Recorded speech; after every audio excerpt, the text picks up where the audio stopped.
Good morning, everybody. Welcome to another weekend. Time for more adventure. Let's go. Get our assignments. Let's see what kind of trouble we get into today. Let's go. Here we go again, ladies and gentlemen. Buckle up. It's going to be another long one. We're going to have lots of fun, learn new things. There was a question regarding how do I get assigned my work. First thing I do is I report to the crew chief. The crew chief will delegate the work. They assign us gates. Not all stations work like this. Because LAX is such a busy airport and we get so many flights, we get assigned the gate. So whatever comes into that gate, we are responsible for. Less busy stations can assign flight numbers. This morning, I'm assigned 2 gates and I have a work partner. So 2 people, 2 gates. So I was walking by and you guys ever see one of these? This is a air start cart. So this is what they would hook up to the belly of the airplane. The HP system right here, and basically you start the engine on at the gate or something like that, because the APU has no bleed air. Anyway, the interesting part is who it's made by. Rheinmetall. You guys didn't know. Well, I found out this later on, or recently. You know, that company makes like military equipment, like tanks and anti-aircraft auto cannons and stuff like that. Yeah, this is it's funny. But yeah, that's an air start card. It's basically a mini APU. Just provides air. That's all it does. Pretty cool. Here we go. Here's our airplane. Just showed up. And this one's going to be an ETOPS.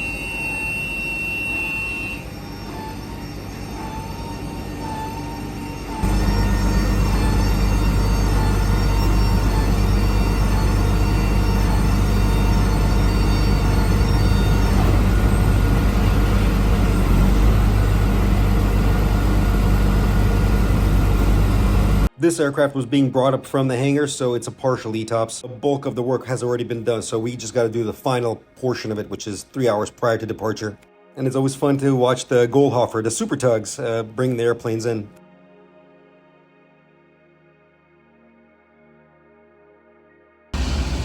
Here we go. This one's a partial ETOPS because half of it was already done in the hangar, and we're just going to finish it up right here. Just got to do it 3 hours before departure. Quick walk around, check the cargo pits, the usual.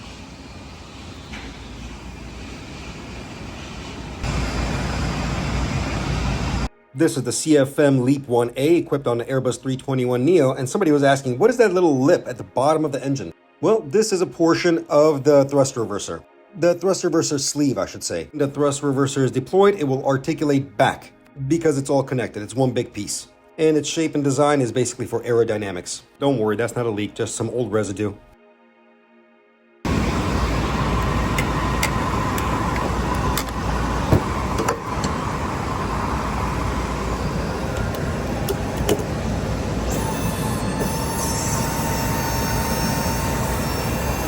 A quick little pause right here. Okay, what you heard there was the hydraulic system being activated. This is very interesting how Airbus does this. It's able to isolate hydraulic systems. It will reroute hydraulics to only that door or the cargo door. That means none of the hydraulics are going to flight control surfaces. You don't want any kind of inadvertent movement of flight controls on ground while you're opening the cargo door. I'm going to talk about this later on towards the end of the video because there's a particular system that this ties into. That system is called the internal leak measurement valves. So if you want to fast forward and just listen to that right now, go for it, but I'll talk about it at the end of the video.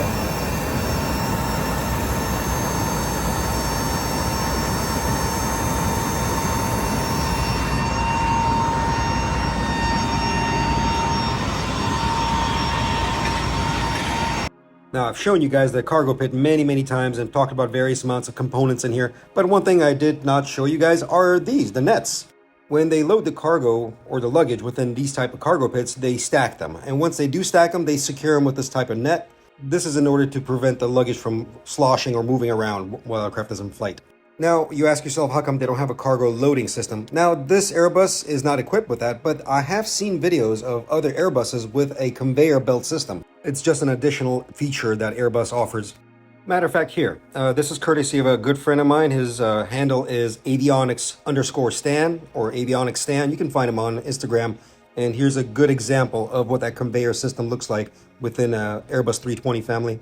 Definitely go check him out. He's an amazing content creator and a great technician, so very cool stuff that he shows. Personally speaking, I would not want this in my airplane. It just looks like too many moving parts. If something breaks, this looks like a pain to fix. I'm sure it's convenient for the ramp agents that load the aircraft, but yeah, again, it's an option. It looks pretty cool, but personally, it just looks like a nightmare to work on. Anyway, let's keep going. Towards the back end of the forward cargo pit, you'll also see this netting and the paneling. And behind those panels is actually where the HEPA filters live. There's two of them, one on each side. They look exactly how you would imagine. Big circular filter. And they get changed out periodically. And just some fun information for you guys. HEPA filters have been used since the 90s on aircraft. So it's not new technology. It's been there for quite some time. This reminds me of COVID days. That was quite interesting. When passengers were freaking out and they're like, oh my God, it's unsafe. The air that you breathe, and the companies would use this as a safety factor. Like, yeah, no, it's okay. It's safe. You have HEPA filters. And all the mechanics would just stand around. And they're like, yeah, they've been there. We change them out all the time. It's nothing new. It just goes to show how little people know about aviation or aircraft.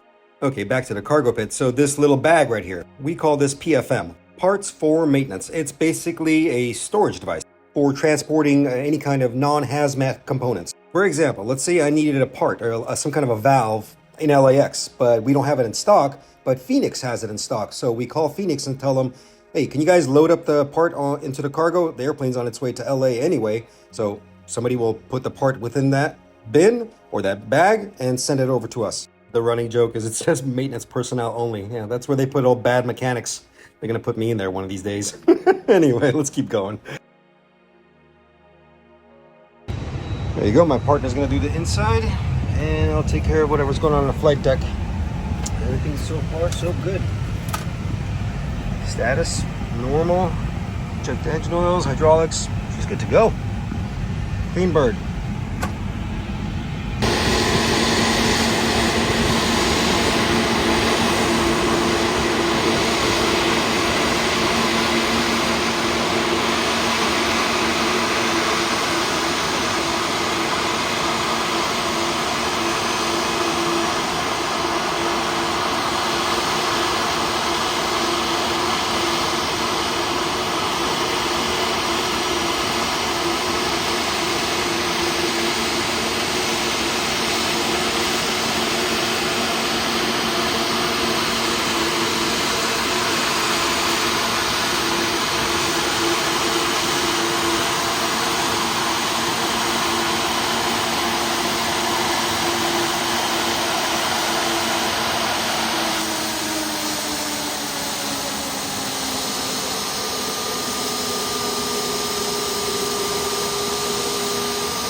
Somebody wanted to see the pitot tubes up close, so let's show them.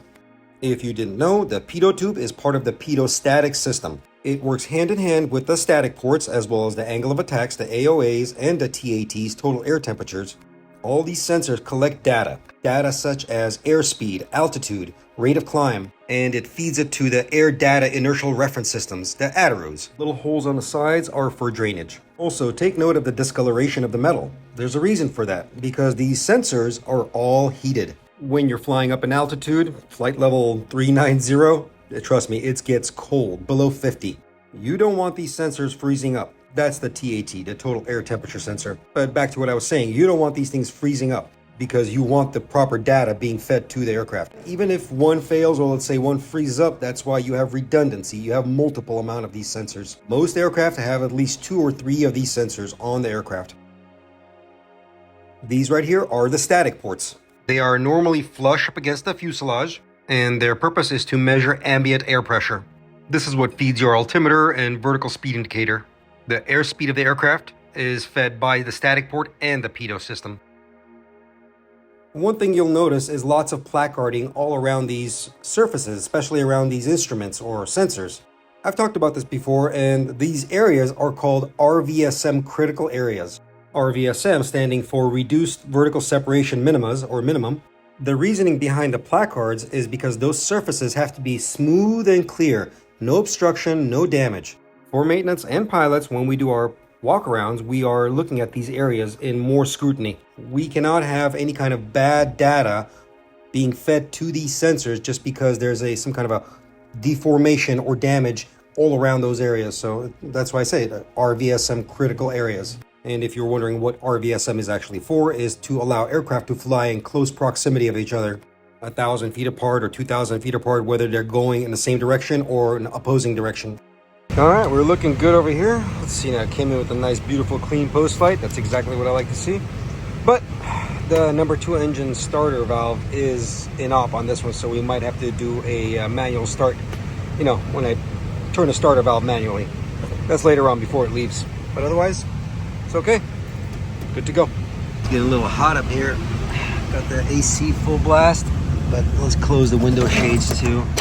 Keep the flight deck nice and cool.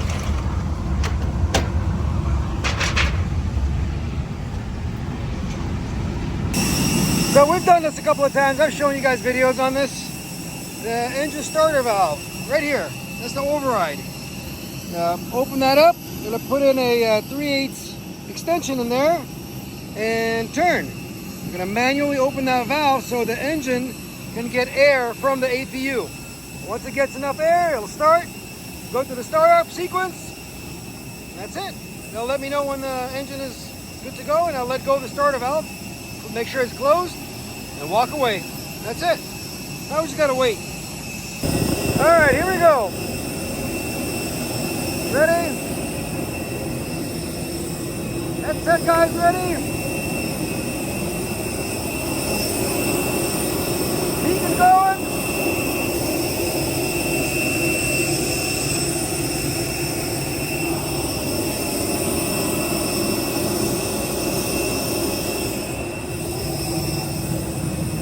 So if you're curious on what's going on here, I am opening up the starter valve, just like I said, to allow air into that starter because the starter valve itself is inoperative. Now, I've made a dedicated video just for this. Go check it out when you get a chance.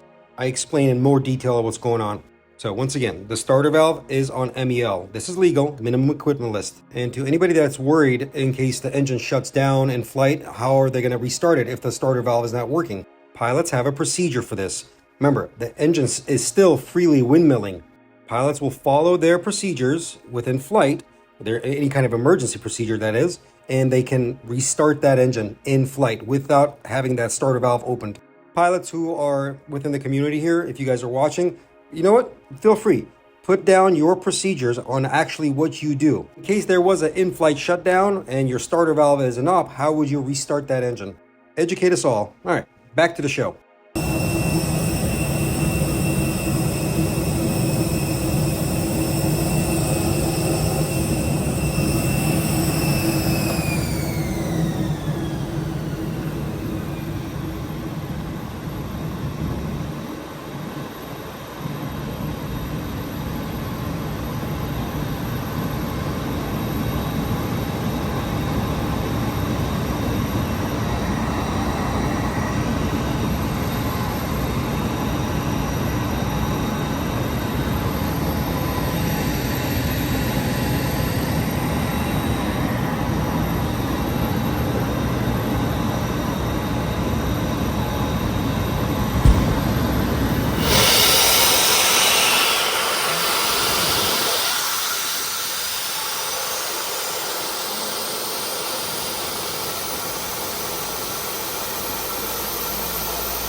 Standing next to a running engine is one of the most exhilarating feelings that you'll ever have.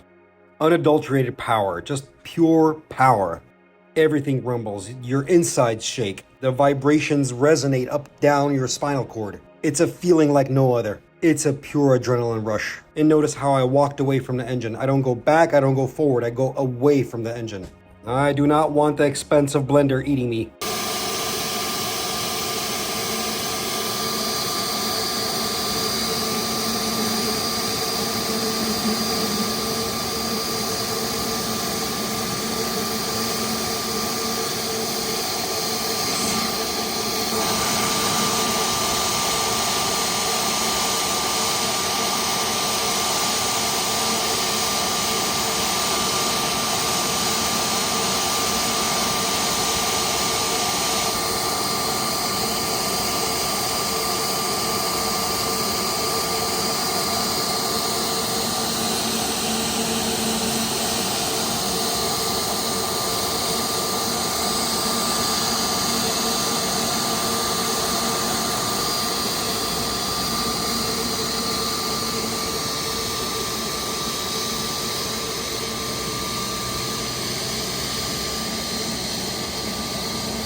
Adios! Alright. That's it for me. Well, this one. On to the next office. Let's go! Said it once, say it again. As always, cargo never disappoints. Never, never, never. What is that? I can't make out the name of that, but that looks really fancy. Woo! Another beautiful Singer. That's a nice color, actually. A doorstop. Oh man, look what we got. We got more Ferraris, a Lambo. Oh man, hit the jackpot today. Woo, that's beautiful. I had to go back and do a double take on this one. And the more I look at it, the more familiar this car was. You know what it looks like to me? An Aston Martin. It has to be. I mean, the body style, the front end, the back end almost looks like a Vanquish. Regardless of what this is, the silhouette alone is just look gorgeous. Been seeing a lot of these Porsches over here, the Singers, and the more I research about this, man, you got some deep pockets if you're buying something like this. You're looking at least $2 to $3 million just for one car. This wasn't the only one here. There was like 5 of them. You'll see another one later on. Man, oh man, I saw one with a beautiful turbo 911 style. I am not well versed in Ferrari models because there's so many of them, but this one was gorgeous. You guys, let me know if you know what model this is.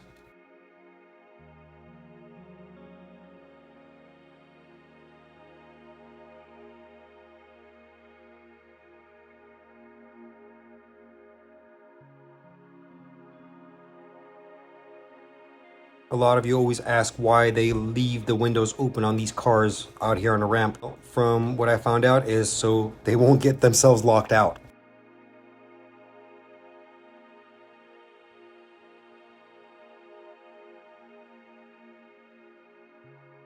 A beautiful Ferrari Roma, I believe. This is nice. I think this was here last week too.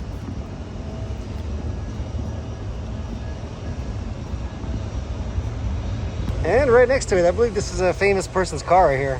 Found out last week. This is a super modified Lamborghini that has a tow hitch. Yeah, that's a new one. We've never seen a Lamborghini with a tow hitch. But I like the don't panic. That's gorgeous. Still a good looking car. If you watched last week's episode, you would have seen this car parked outside of the lot. And people informed me, I didn't know, this is a very famous person on YouTube and Instagram, Mr. Alex. Apparently, he is transporting his vehicle. So, there you go. Last week you saw it behind a fence, and now you get to see it up close and personal. But you know what? This one is even more special. And honestly, I do not know what vehicle this is. Internet? Do your thing. Let me know. Educate me.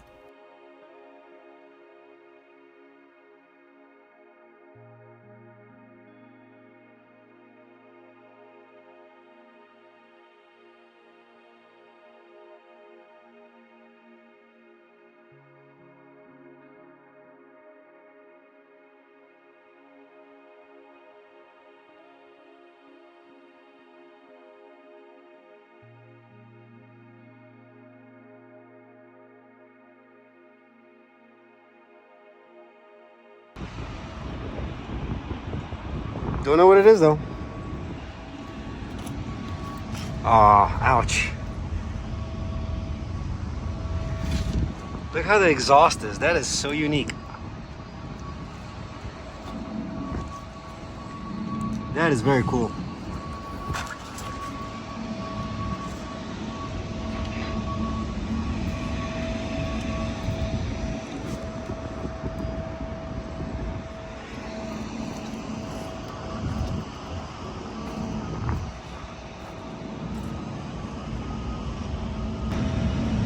And of course, more Porsches. More Porsches than you can poke a stick at. Another Singer. Very pretty. I think this was also from last week.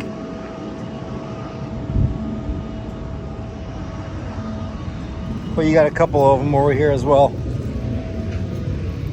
Ooh, look at that. That's a nice one right there. The one in the middle. I'll take that one.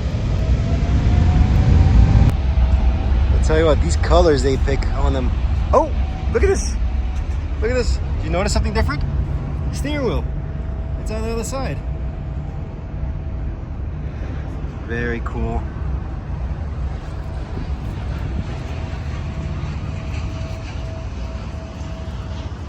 Yeah, not often you get to see that. Steering wheel on the other end. That's unique. But this middle one right here, this black one, this 911 turbo style, yes, I will definitely like this one a lot.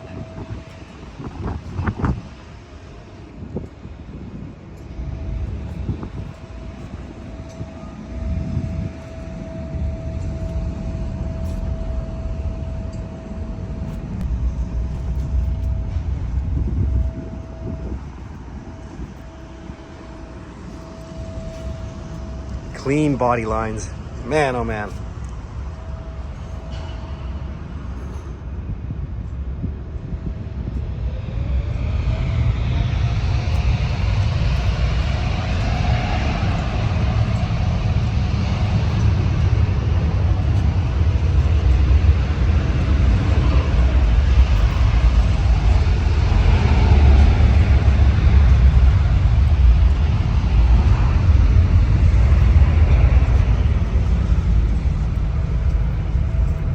If you haven't figured out by now, I love Porsches. I would love to own one, but I would need lots of overtime hours for that one.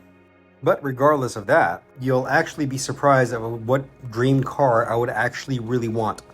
Actually, I would want an Alfa Romeo, new one they have, the Giulia. Not just the standard Giulia, I would like the Alfa Romeo Giulia Quadrifoglio. Yeah, right. Keep dreaming, Stig. Keep dreaming. Anyway, beautiful cars. We gotta appreciate the beautiful cars, regardless of anything else. But yeah, it's always nice to come over here and check out this amazing site. All right, without further ado, we gotta get back to work. Come on, let's go.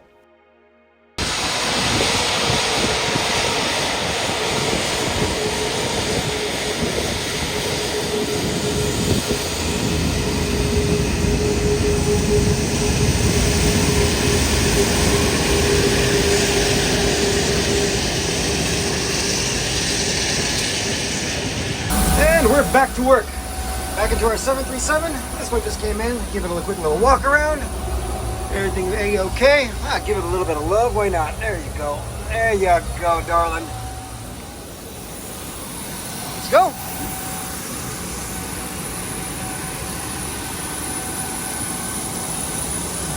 After a beautiful day. I thought it was going to be super hot, but actually it's nice. You got the nice ocean breeze coming through. Everything looking great.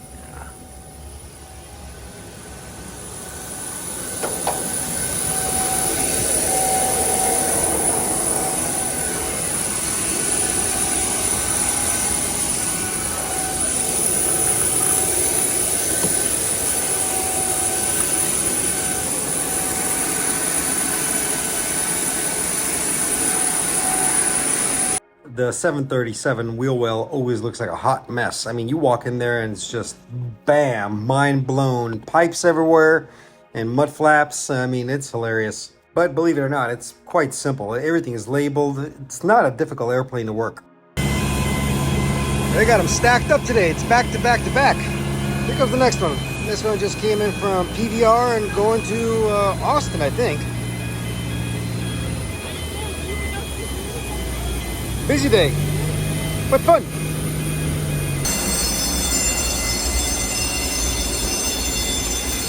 An attentive viewer noticed something within the nose wheel well of the 737 and asked me, what are those little studs right by the leading edge of the door? These things are adjustments for the doors. Let me rephrase that. That's an adjustment for where the door closes. The nose landing gear doors on a 737 are a mechanical feature. They're linked in to the landing gear itself. When the landing gear is retracted, the doors close right behind it because it has linkages. There's no hydraulics involved in the nose gear doors of the 737. But in order to get that door to close flush and streamline with the fuselage, you have these adjustment links, or these studs, I should say. When rigging is done within the nose landing gear, this is how they do it. They'll just adjust that little screw and the gear door will sit flush.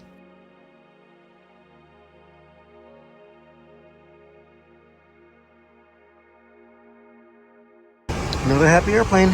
Came in, no inbound write-ups. Engine oils are good, I just serviced them up, so I'm happy. Pilots are happy, and this thing will be out of here shortly. It's a very quick turn. Yeah, looking good.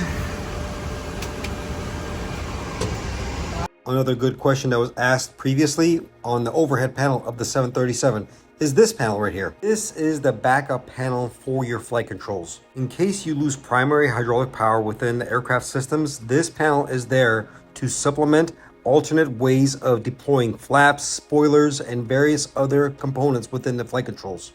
Simply put, it's a backup system. You also have the capabilities of shutting down certain systems. As much as I would love to sit down and tell you everything about this panel, it would take me a whole day just to discuss what's happening on this panel alone.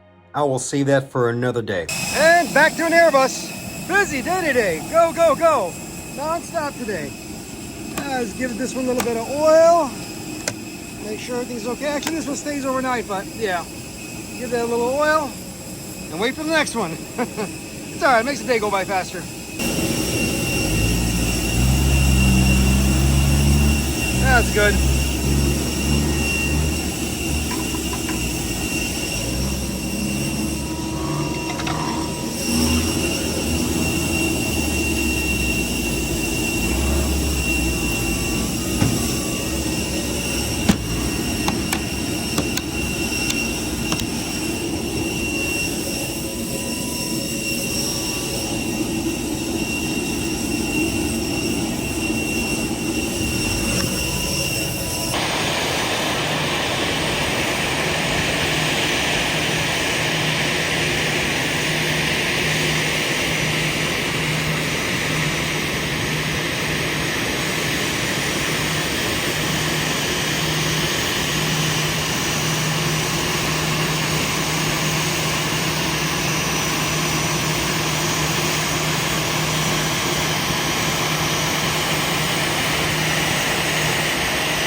Another one done.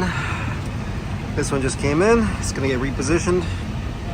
Like I said, one airplane to another. You know, it's funny, you find some of the funniest things sometimes in the flight deck. Magazines, cards, whatever. Found this time around. This well, it kind of makes sense because this airplane came from Cancun. I think that's yeah, that's definitely the Mexican currency. Somebody educated me and said, no, that's not Mexican. That is actually Peruvian. So my apologies on that one. Got a couple of more left, and then we get to go home.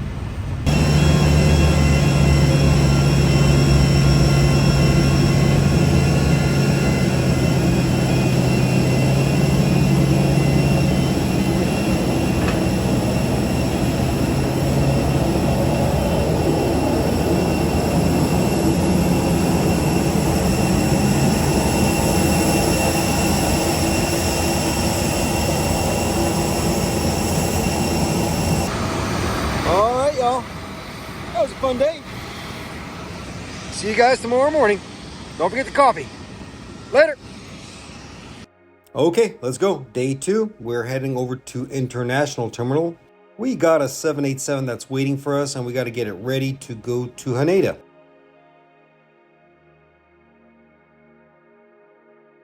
Good morning, everybody. Welcome to another adventure. Let's go. Starting out, 787. Plastic Princess.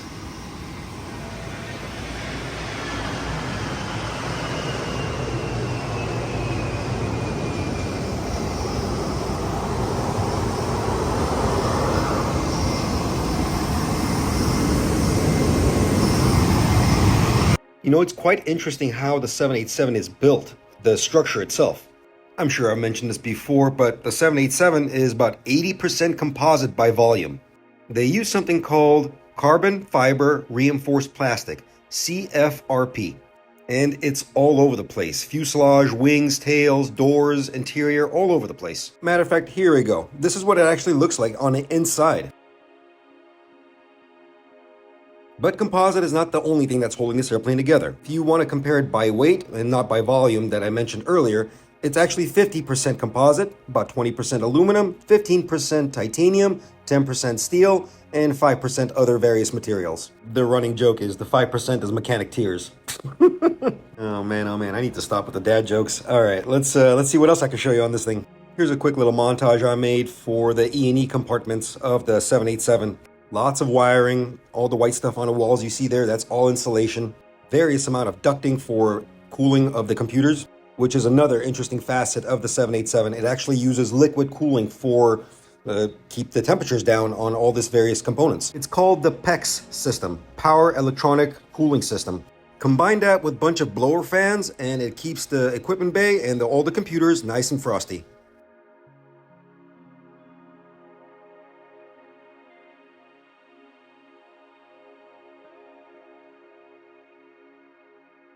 Another cool little thing what the 787 is its oxygen system. Well, the crew oxygen. It's very easy to change. Matter of fact, you don't need tools at all. Everything's a quick disconnect.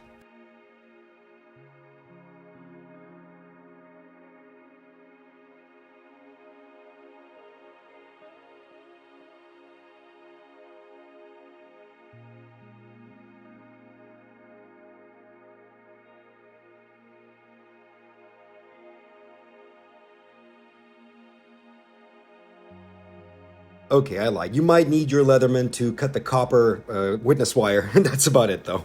I know we're kind of veering off topic here, but I'm just trying to gather all the stuff that I captured for the 787 and just wanted to show you all the cool things that I've seen. This component is called an ACM, air cycle machine. This is actually the primary device that the air conditioning pack makes conditioned air for distribution. And as I've mentioned in the past, the aircraft itself is bleedless, so the air conditioning system, which is called the CAC, cabin air compressors, are actually electric. And the CAC turns the ACM. All of this lives within the belly of the aircraft. It works just like any other air conditioning system, it's just electric. That's the only difference. I gotta mention something, and I know there's been lots of talk within what's going on with Boeing lately, and yeah, I know. The talks about the 787 and what's happening with it. Personally, I haven't seen anything wrong with it. Now, you have people that are coming out, whistleblowers, that's what I'm talking about. They're coming out and they're saying that something's wrong with the airplane or that they're not building it correctly. Trust me, I am listening to all of this. I'm concerned. From everything that I've listened and researched and just done my own deductive logic reasoning, it seems to me that the aircraft's longevity is in question. Because the aircraft is such a young aircraft and it's so technologically advanced with new materials, I don't think Boeing foresaw that the longevity of this aircraft is going to go as long as its predecessors. That doesn't mean the aircraft is going to fall out of the sky, guys. What that means to me is that the maintenance program has to be upgraded. Basically, more maintenance needs to be done. And when I say more maintenance, I mean more frequent. An example would be the aircraft will have to go into a heavy check facility before its due date.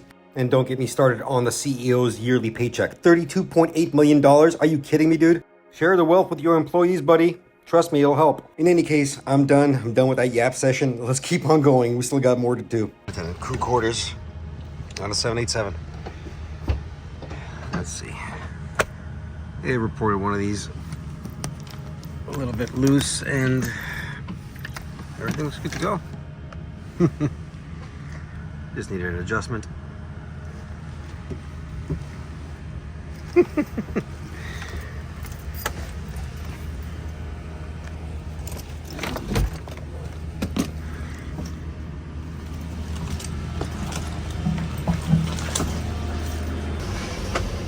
Watch me use my Jedi mind trick.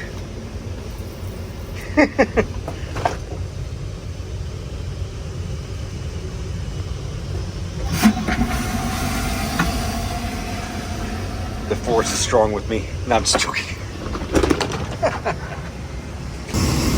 Well, it looks like they have to reposition the airplane again.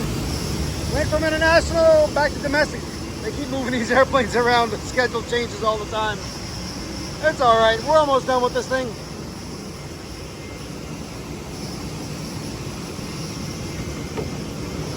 All composite. Look. Pretty cool, huh?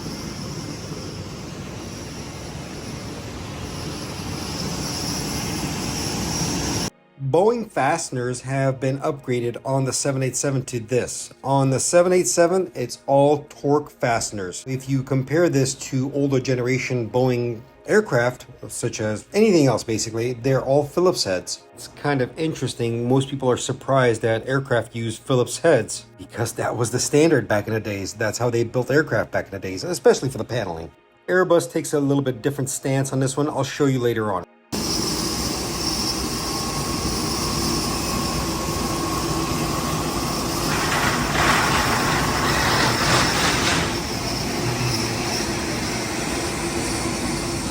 Oh, here's a little fun fact for you. On the 787, when the aircraft is approaching landing and has to deploy its gears, guess what? The landing gear gets deployed via gravity. There's no hydraulics involved in this one. The only portion of the landing gear that hydraulics is involved in when it's deploying is to get the over center lock into position, as well as the landing gear door to get retracted as it's landing. Pretty cool technology.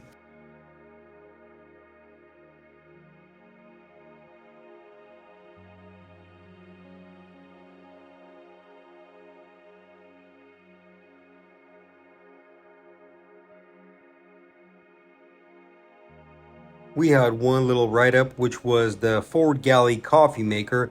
It wasn't working basically, so it's an easy change. One little screw, unscrew it, pull the coffee maker out. I had parts on standby, so in and out. Super easy fix.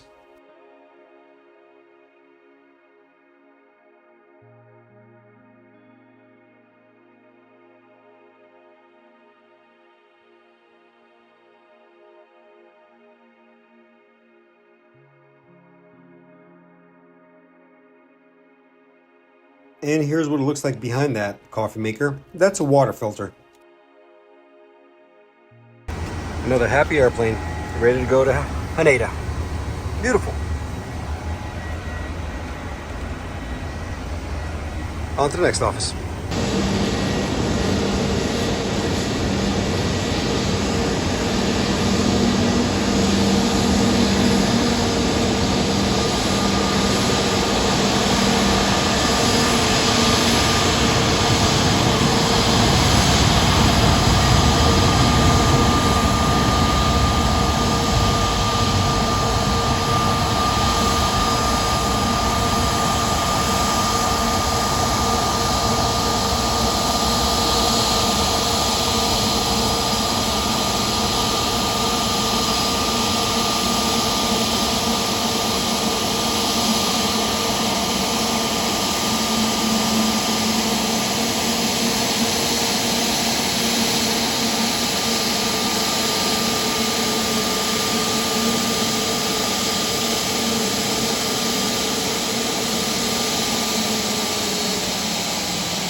It was a busy day. It was flight after flight. Finally had a little bit of downtime. I went outside because it's getting hot in the office, so I usually like to be outside all the time. So, and with that, enjoy some of these beautiful airplane sounds. I'll be quiet.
Here comes our next office. Come on in, beautiful.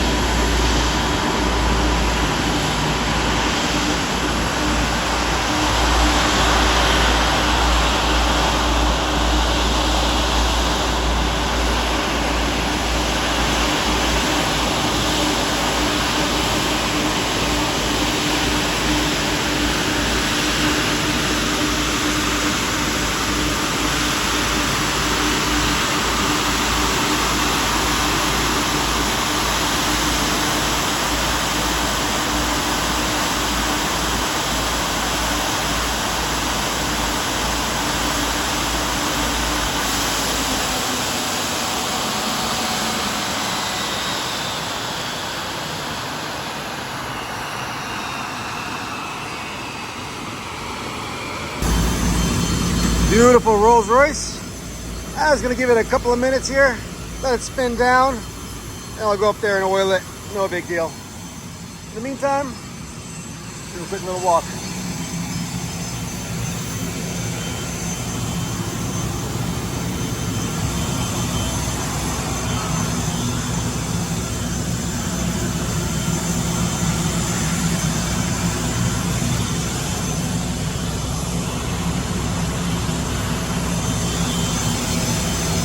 So far, so good. Everything's a-okay. Outside is good. I'm gonna run through the interior, and parameters are good, except for one little thing. I do gotta raise those hydraulics just a bit, the left and the center, because when you run it, the quantity drops, and it drops below normal. Minimum should be 0.9. If any of you are paying attention, you'll see actually a fault right there. Pack flow control valve upper right. And yes, you would be assuming correctly that flow control valve is not working properly. That's why it's on deferral. It's on MEL, minimum equipment list. It's allowed. Now somebody's going to say, Stig, well, you're there, you're a mechanic, why don't you fix it? Because I don't have the time nor the parts. Every single aircraft that you fly on, or everybody flies on, has some kind of a deferral on it. 100% of the time, there's always some kind of a deferral. It's a very rare occasion when airplanes fly around with basically no discrepancies. And that's every single airline in the world and cargo carrier. Once again, not trying to freak you out, not trying to scare you, but again, it's legal. If it was something flight critical, flight safety issue, you would not see the airplane go out. That aircraft would be grounded. But if it's something that is negligible, that could be, it has redundant systems, you can defer it. Again, minimum equipment list. Look it up yourself. Qualified and certified by the FAA, ICAO, EASA, and all the governing bodies and the manufacturers. So yeah, it's public knowledge. But yeah, that's all good. We'll service that up. No biggie. Otherwise, just a clean bird. Besides a one little lavatory issue, or there's a latch adjustment. Easy. All right, come on, let's go service this hydraulics. Oh, don't forget the fidget spinner. One of the things I really like about Boeing belly panels, that's how easy it is to open them. When it comes to Airbus, it's all screws. Yeah, this is where Boeing does really good. There you go. Easy as that, just open a panel. It's just as easy to close it. But yeah, we gotta service this real quick. Stig, does the airplane have a leak of hydraulic fluid? No, it does not. It's seepage. It happens. It's normal operations. Seals expand and contract, different temperatures, different pressures. Yes, this is normal. That's why we service it. That's why we look at it.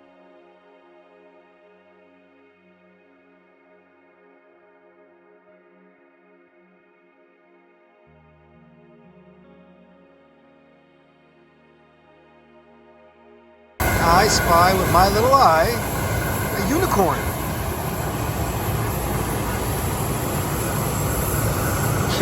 Well, almost a unicorn. It's a 340-300, not a 600. But still, pretty close. Why do I call this bird a unicorn? Because it is. It's very rare.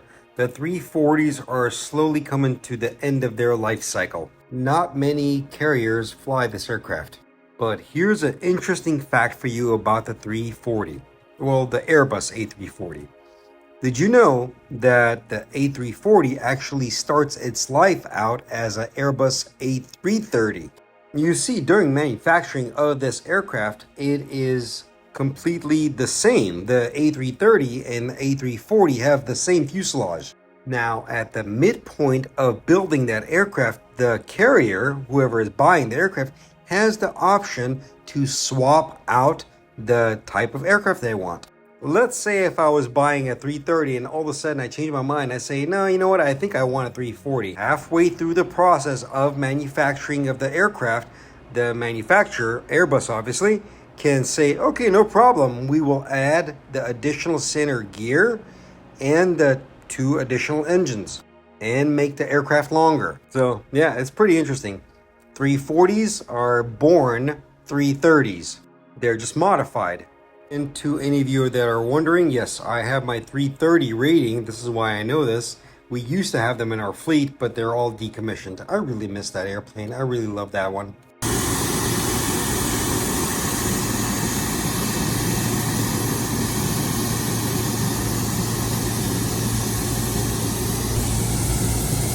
Got you.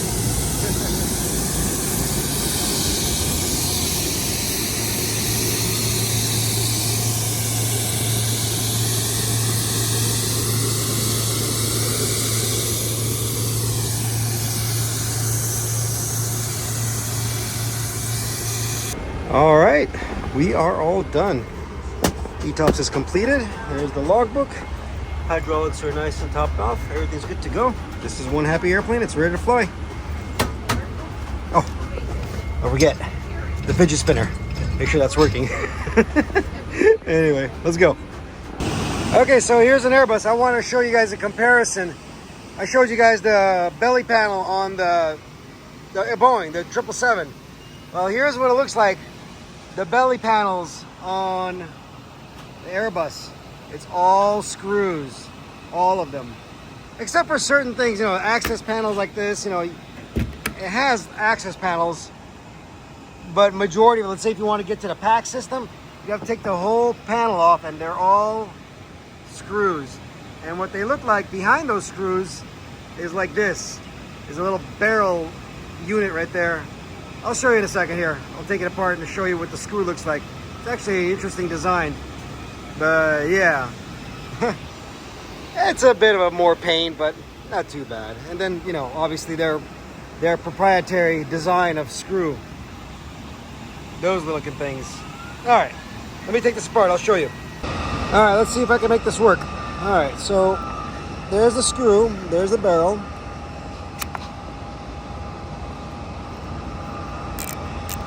So it kind of ratchets itself inside. Watch. That's what the inside looks like. And that's what the inside of this looks like.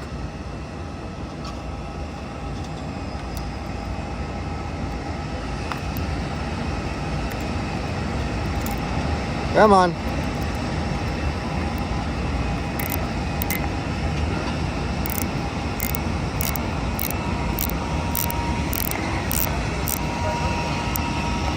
Like that. And obviously this is riveted into the frame, and the screw will be, or the fastener will be holding the panel, and you'll usually have a washer surrounding it. So, but just a good example of what this looks like behind the panel. That's what's actually holding it.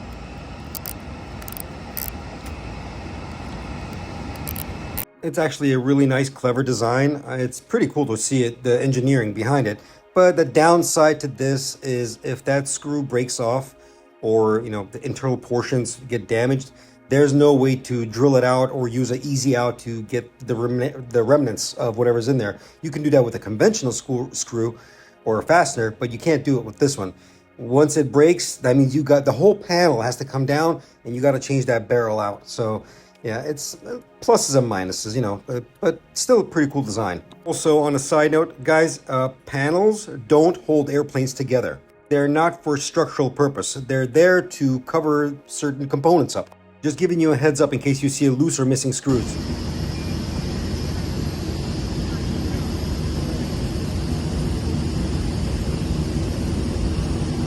This is really cool. I didn't capture this. My colleague sent this to me. This was a launch. There was a launch out of Vandenberg. So check it out. This is always cool. I think this was a SpaceX rocket. Not only am I a fan of just aviation, but I'm also a fan of space because I enjoy all the technologies that go into putting mankind into outer space. I hope one day we find the capacity of getting to another celestial body and creating a civilization. You know why I find this exciting? Because my realization is that you're going to need mechanics. Yeah, aircraft mechanics. You're going to need them. And to be honest with you, guess what the people are in space? The people that are floating around in the ISS or any kind of space shuttle in the past, they were space mechanics. That's what they were. Yeah, obviously they're pilots and engineers and all that fun stuff. But at the end of the day, they're mechanics. That's right, space mechanics. Sign me up, I want the job. Welcome back, everybody. Welcome back to another day. But we're back on the move crew, or the brake riding crew today. And here comes the first office, or the first move. That's the fun.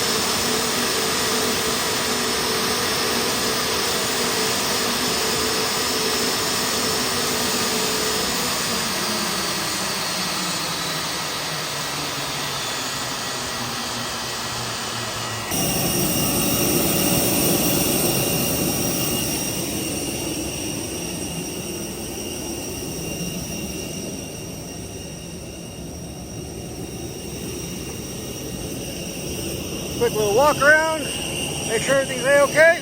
Then we go upstairs.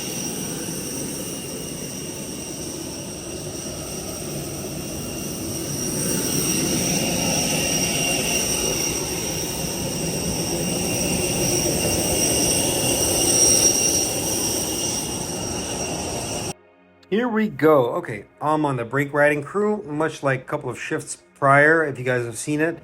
I am basically the individual that's within the flight deck that's monitoring the system and brake riding. I make sure to go through the cabin, making sure that nobody's on board, first of all, and everything is in secured position.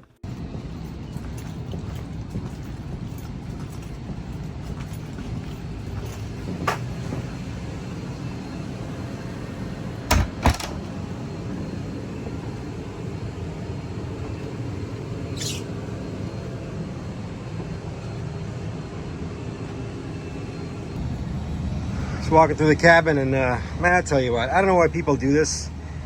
It really bothers me. That's gross. That's just genuinely gross. I am starting to get the feels of that this post or this video is turning more into an opinion piece than more of aircraft maintenance. But you know what? I'm going to go with it. It's okay. My video, my rules, my channel, whatever. Listen if you want to listen. Don't listen if you don't want to listen. But that right there is genuine disrespect right there. I mean, genuine disrespect. Do you treat your house like this? Do you stick your gum behind your television set or underneath your table or whatever? How dare you? Again, I'm flabbergasted when I say this. It's just like, seeing this is the audacity of human just neglect. Who taught you manners? You realize, right? And I'm talking to the individual that sat in the seat. I really hope they see this. You understand that somebody has to clean that up, right? Somebody has to take that and put it in the trash. Something that's you defiled an airplane because you couldn't ask for a napkin, or you weren't bothered enough just to go to a trash bin. Just, oh man, that just grinds my gears. Do not do this to aircraft, okay? Please. You want to do it in your own home? Feel free to do it on your own home. Don't do this to airplanes or anywhere else in a public area, matter of fact. Okay, I'm getting off my soapbox. I'll shut up. Why would you do that? Like, why would you do that? Whoever sat here, shame on you. Let's go. Make sure everybody's off already, which I already did. Let's have some fun. I'll put that right down there. Come on. Stay. All right, as always, set up the transponder.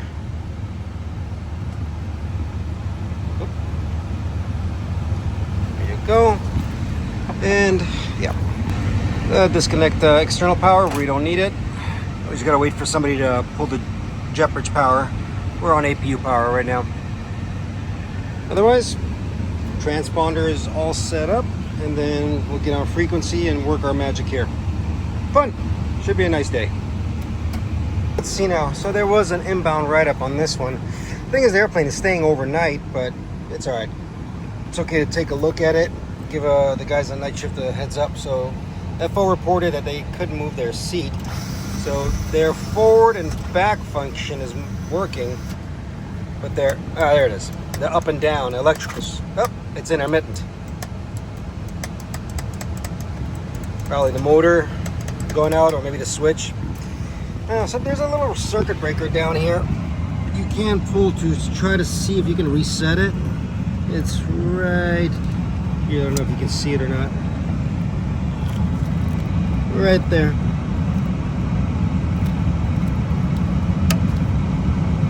Give it a second, let it reset. Might work.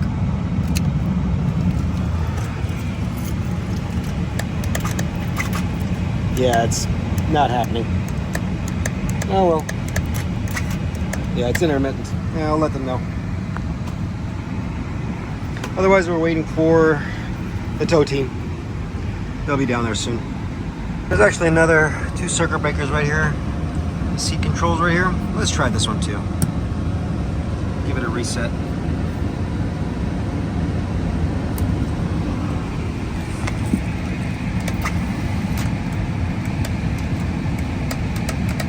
Yeah, it's intermittent.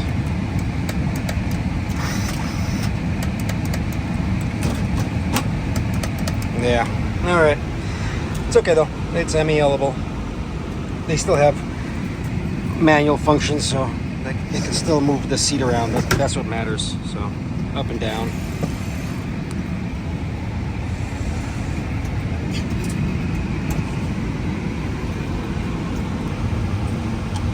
Ops aircraft 434 at 42 Bravo. 434, go ahead. Yep, this maintenance is on board, and you get a jet bridge operator and get their aircraft secured for tow. Okay, copy that. Stand by. Thank you very much.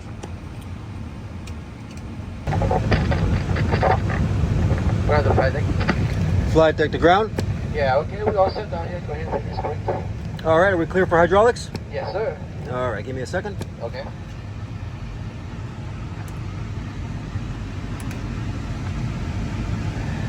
All right, hydraulics going. Clear to release brakes. Yes, go ahead. Brakes are released. Good to go.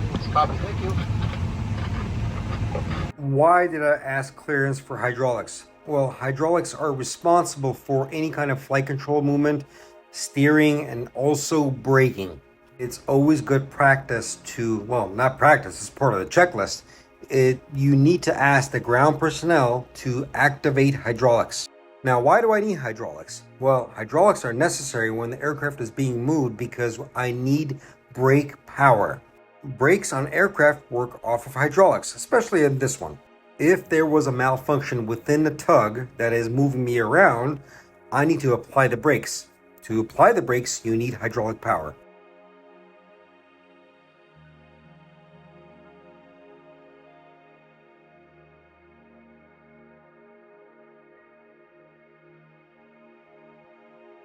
And here we go. We proceed on with the tow procedure. The person within the tug is contacting ATC, communicating with them and letting them know that we are trying to move the aircraft from one position to another. I am monitoring and I'm gonna be quiet and let you guys listen to the ATC.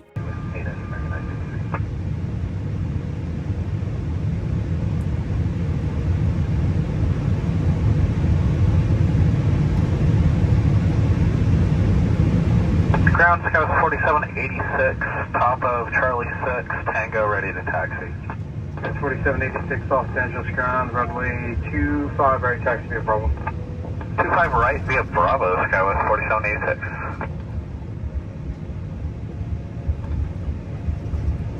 Scout 4786, information uniforms ground, Los Angeles, altimeter 2989. Okay, we'll grab uniform, Skywest 4786, thanks.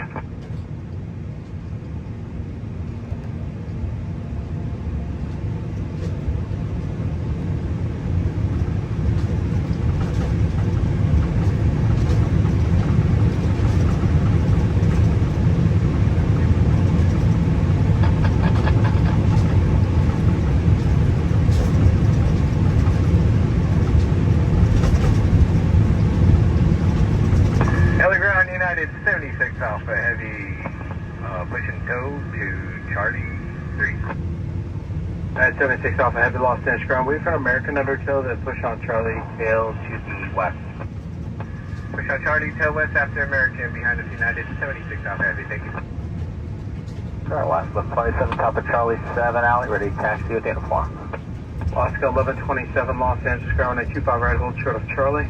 25 right, hold short Charlie, Alaska 1127. Skywest 4786, launch tower 120.905. 2095, Skywest 4786. Ground JetBlue 524 taxi.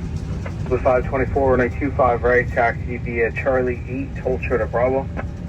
Charlie 8, hold short of Bravo, 25 right, JetBlue 524. Alaska 1127 behind the American undertow, taxi up to hold short of Bravo. Hold short Bravo behind American, Alaska 1127. Our 7857, monitor tower 120.905. Roger, tower 120.905, thank you, well, 7857. American 1953, monitor tower 120.905. 095, American 953, good day. Blue 524, taxi Charlie 8 Bravo, runway 25 right, uniforms current. Charlie Bravo 25 right with uniform, JetBlue 524. 311, checkpoint 2. 311 Los Angeles ground, 25 right, taxi via Bravo. 5 right via Bravo, double 31.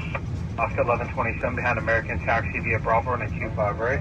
Bravo 25 right behind the American, Alaska 1127.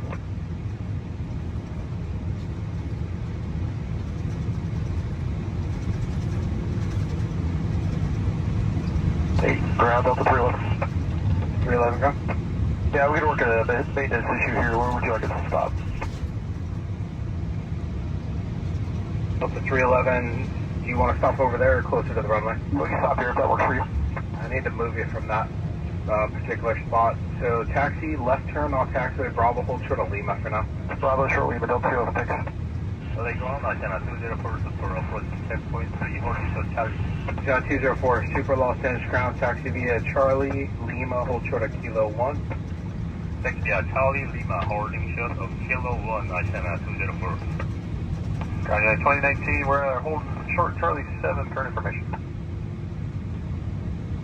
At a 2019 Los Angeles ground, uniforms current runway 24 right, taxi via right turn on Charlie, hold short of Kilo. 24 right, right on Charlie, hold short Kilo, we have uniform in at 2019. So 27 Monarch Tower 120.95.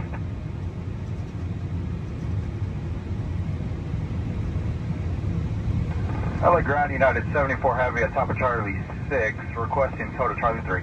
At 74 Heavy Los Angeles ground, see Charlie depart. Charlie to parking, United 74 Heavy. Blue 524, Monarch Tower 120.95. JetBlue 524.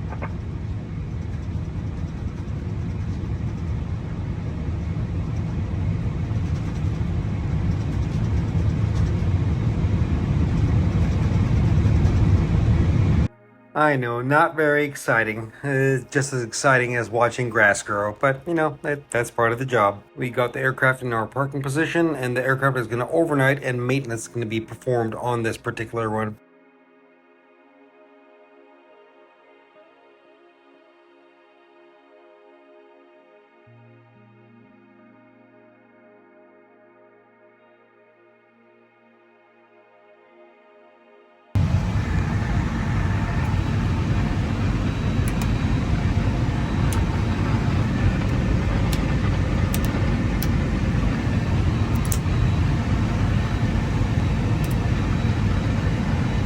Okay, so if you stuck around this long and watched to the end of the video, now is the time we're going to talk about that system that I told you about earlier on in the video. The internal leak test system, or the internal leak measurement. This is located on the 50 VU panel. This is very specific to the Airbus 320 family. Remember when I told you that when the hydraulic systems are activated, they have a very particular reason to isolate themselves, especially when it comes down to cargo doors. Cargo doors themselves are functioned by the yellow hydraulic system on the Airbus 320 family. But the yellow system is not only responsible for just cargo door movement, but it's also responsible for flight control movement. Hence why there's a very specific thing called a solenoid valve within the pressure system.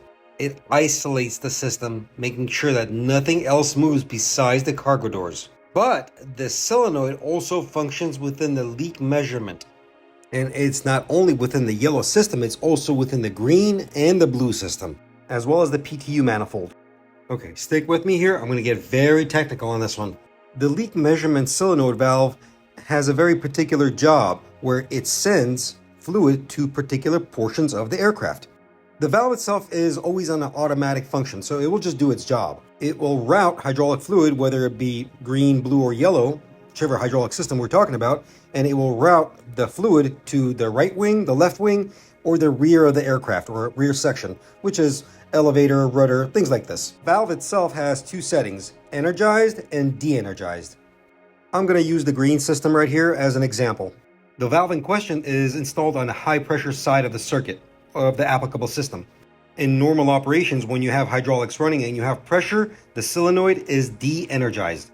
That means it's sending fluid to its respective components or wherever the demand is. We're talking about actuators, the things that control the flight control surfaces.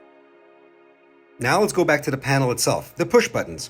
So when you press those push buttons, now you're energizing that solenoid. At this point, the HP inlet port is closed and the HP supply port is connected to the LP return, low pressure return. That means no high pressure fluid goes to the flight control surfaces, to the rear section, to the left or the right wing. It's isolating the system. Here's the interesting part, and this is the best way I can explain it. It throws the system into a loop, a continuous loop. And that, ladies and gentlemen, is where we come in. This is where we start using a very specific tool. It's called an ultrasonic flow meter.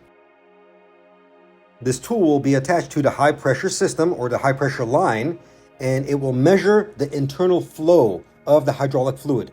If the flow is not sufficient, that means we have an internal leak. we can do this on all 3 systems. You know, to think about it, actually, I can even correlate this or relate this to automotive maintenance. I bet you my automotive mechanics will understand this real well because they actually do this as well. They do this on the car's air conditioning system. It's basically the same concept. High pressure, low pressure. You get the circulation you want and you measure it. I know it's a bit convoluted and complicated. It took me a while to fully grasp the whole concept of how this system works. But once you grasp the idea of what's happening, it becomes very easy. It's actually quite clever. The aircraft has its own built-in test equipment to test itself. So that's a genius idea. And I know there's lots of other cool features right there on that particular panel. I will come back to that panel on future episodes and videos, and I'll talk all about it. Again, it's a lot of information. You saw how long it took me just to explain this one. But anyway, I hope I did this justice. I hope you guys understood. If you didn't, let me know in the comments. I'll try to describe it even in further detail. But anyway, yeah, let's keep on going. Oh, and one thing I forgot to mention. It's only used by maintenance. Pilots don't touch that stuff. That's just strictly for mechanics. Anyway, that's it.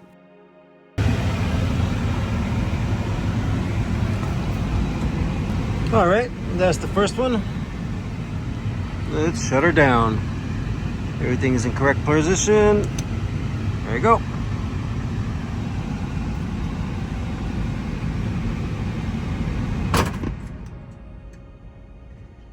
Gonna give it a couple of minutes, let the APU intake door shut down or close, and then we'll take the batteries offline. That's about it.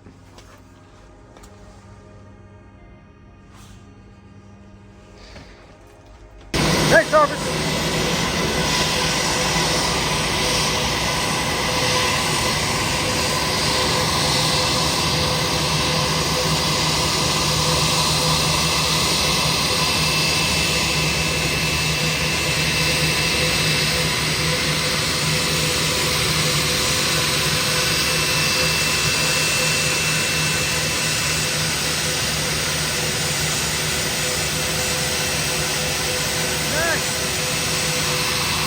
Okay, let's go. We're ready to move the next one. Everything is pretty much set up. Just waiting for the radio call downstairs.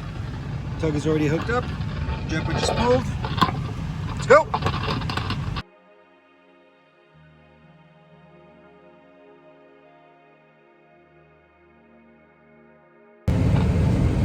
American 42 Bravo, proceed via Bravo, Charlie 5. Proceed Bravo, Charlie 5, American 42 Bravo.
And another one done. Let's see. I already got the APU off, so.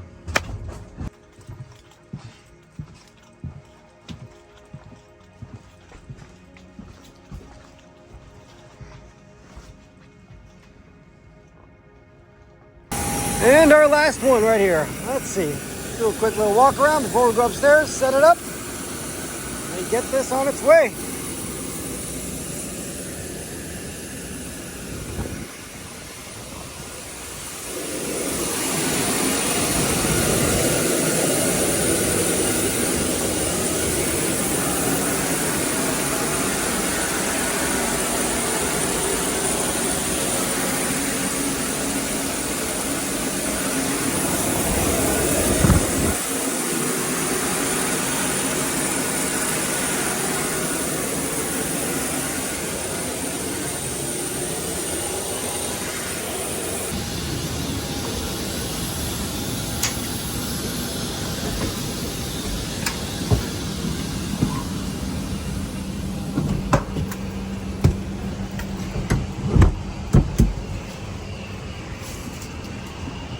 Okay.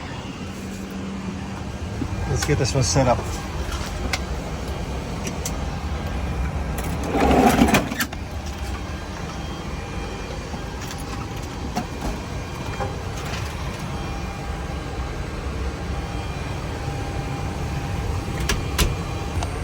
Operations, aircraft 3 Hotel Romeo at 42 Alpha. The ground power has been removed. Can you guys send somebody to move the jet bridge?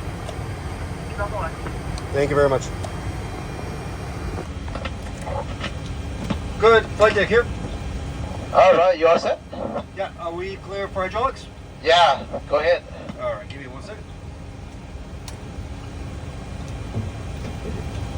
Ready for brakes off? Ready? Brakes released. Copy. Brakes release. Thank you. Thank you.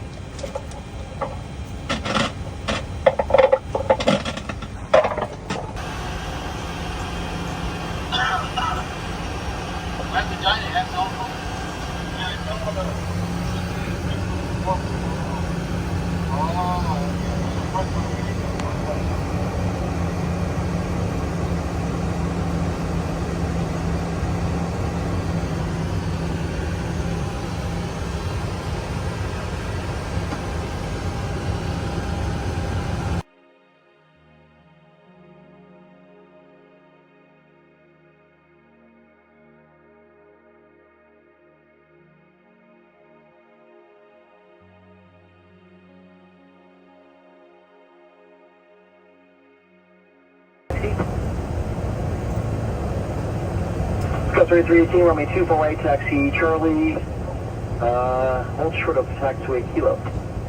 Runway 248, speed Charlie, hold short of Kilo, SkyWest, 7318.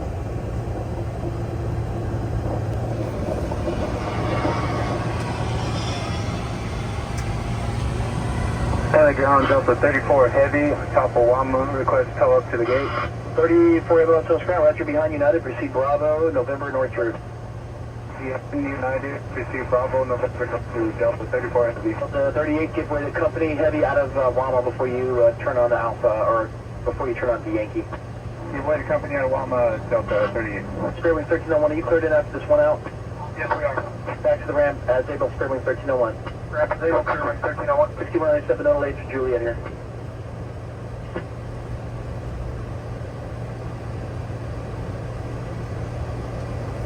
Scout 3318, hold short of taxiway Juliet. Hold short of Juliet, SkyWest, 7318.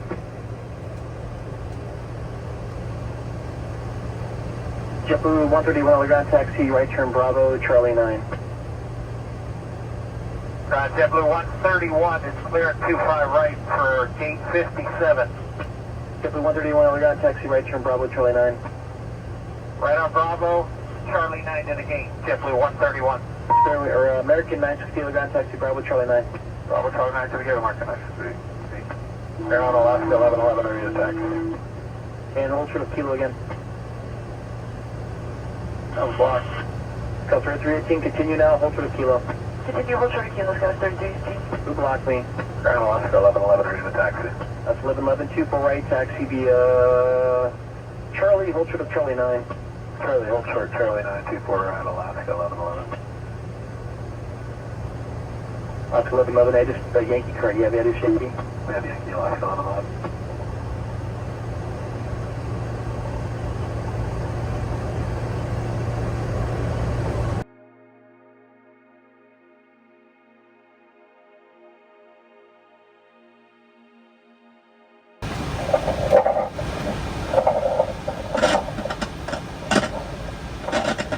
Next, parking brake. Parking brakes are set. Thank you very much. All right, thank you.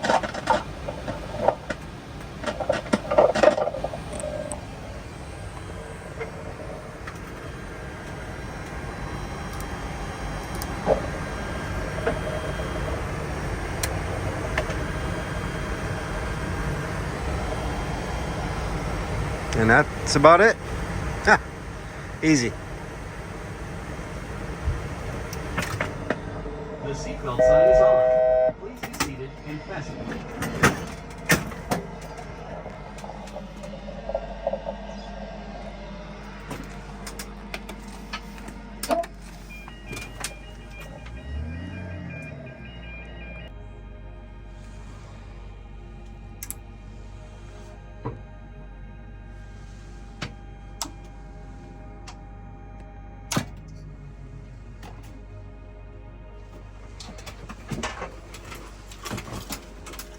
So a lot of you asked me to tell a ghost story, and I will, because I've had experiences on aircraft, paranormal experiences. This was years ago. This is back when I was still on night shift, and I was working a 737 just like this. It was the end of the night.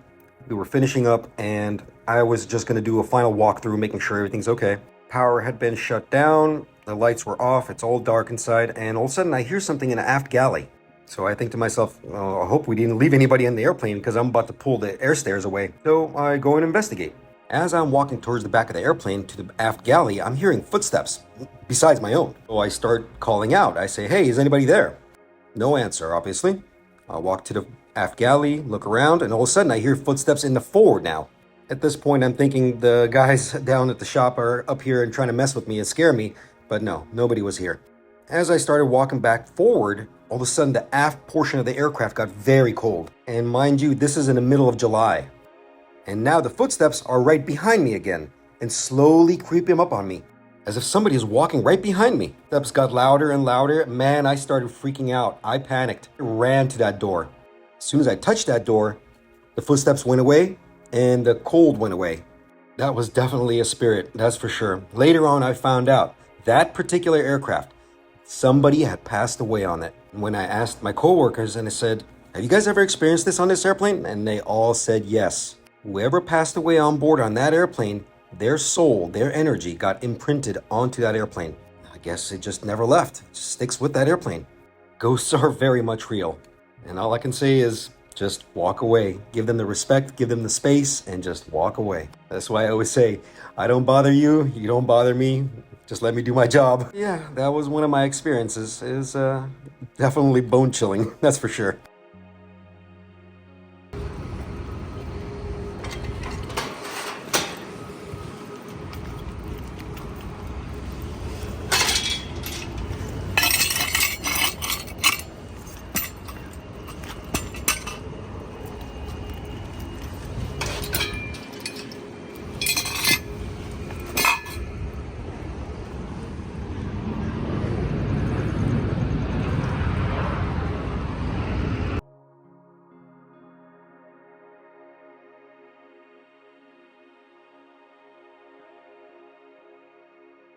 Well, anyway, gonna do my final walk around, making sure everything is good to go, and then gonna basically wait around and wait for my ride. Partner's gonna come pick me up with the pickup truck. Best part, hurry up and wait. All right, there's my ride. Let's go.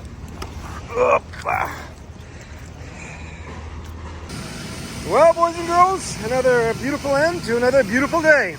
Hope you all had fun, and I'll see you guys on the next adventure. Later! That's about it, folks. That wraps up this Stig shift. I hope you guys all enjoyed it. Thank you all so much for watching. And leave me down your comments. I'll try to catch up with everybody. Thank you again so much. I'll see you guys on the next adventure. Later!